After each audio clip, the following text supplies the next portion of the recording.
अस्सलाम वालेकुम dear students, I am Mohammad Ismail, your understand and communicate teacher. So बेटा last lecture में हमने क्या किया था, एक्सरसाइज A1 और एक्सरसाइज जो है A2 की थी हमने, जिसमें मीनिंग एंड कंटेक्स्ट थे। अब जो है आज हमारे पास एक्सरसाइज नंबर B1 है और हमारे पास जो है उसके बाद एक्सरसाइज C है। ये हमारे पास एक्सरसाइज B है और ये हमारे पास जो है एक्सरसाइज C है। ठीक है, तो एक्सरसाइज B जो है वो पेज नंबर 66 के एंड से शुरू हो रही है, जिस पे चूज़ द बेस्ट आंसर उसने ऑप्शंस दी हुई हैं, उनमें से हमने जो सबसे बेहतरीन आंसर है उसको चूज़ करना है। तो यहाँ पे मैंने सिर्फ ऑप्शन ही लिखी हैं कि पहले की A है, दूसरे का फिर पहले का C, दूसरे का A B B। ठीक है, लेकिन यहाँ से अब मैं पढ़ता हूँ स्टेटमेंट्स, तो आपने भी बुक्स खोल के रखनी है। तो हमारे पास पहला जो है वो कहता है, Guy allowed the writer who is a woman to join the hunt because, क्यों? Option C, she was exempt from the African taboo।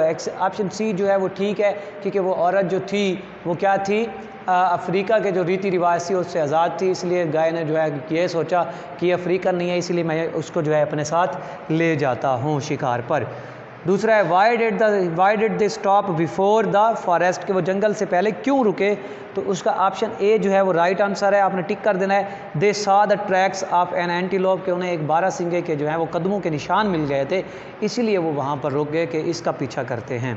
तो तीसरा है, before starting to shoot at the antelope what did guy do to prevent the animal from noticing him, कि उस पर तीर चलाने से पहले उसने गाय ने क्या ऐसा किया कि जानवर को पता ना चले कि कोई उसका पीछा कर रहा है। तो ऑप्शन बी उसका करेक्ट ऑप्शन है, he went to a position from which the animal would not get his scent, कि वो इस अंदाज से आगे बढ़ा कि जानवर को जो है उसकी बू ना आए, उसकी खुशबू जानवर तक ना पहुँचे। तो ऑप्शन बी हमारे पास करेक्ट ऑप्शन है बच्चों।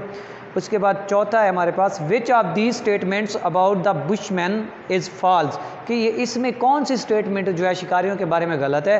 तो ऑप्शन बी जो है ये वाला सही वाला ऑप्शन है, hunting is a sport to them, के शिकार जो है उनके लिए खेल कूद है।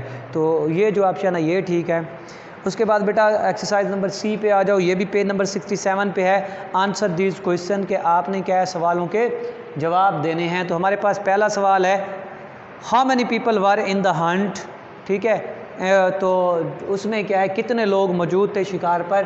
तो हमारे पास है 3 people were in the Hunt, 3 people were in the Hunt, कि शिकार के वक्त 3 लोग मौजूद थे। कौन कौन से थे?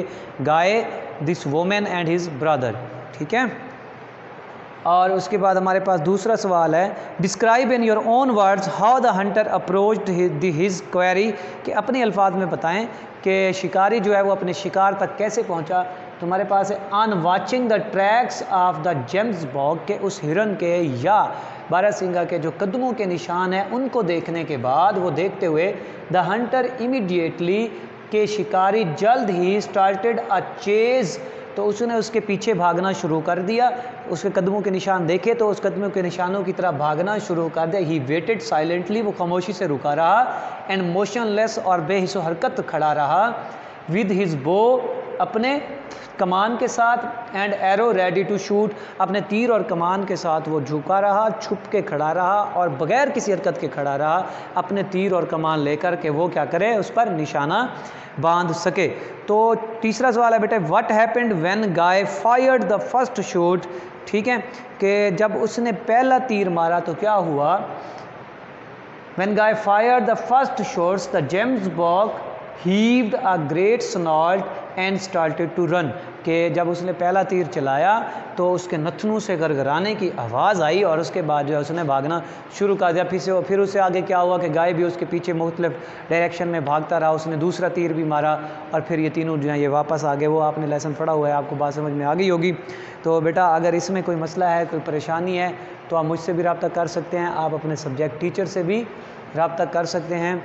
और नमाज़ पढ़ता रहा करें, वालिदैन की इज़्ज़त भी करते रहा करें बेटा, और उनका कहना माना करें। शिकायत कोई नहीं आनी चाहिए। देखो बच्चों, कामयाबी के लिए आप लोगों के लिए यही है कि आप अपने वालिदैन की दुआएं लें, अपने असातिज़ा का एहतराम करें, और सबसे जो इम्पॉर्टेंट चीज़ है, आपके ज़िम्मा जो काम लगाया जाता है वो आप वक्त पे करें। ठीक है बच्चों, दुआओं में याद रखिएगा। अल्लाह हाफ़िज़।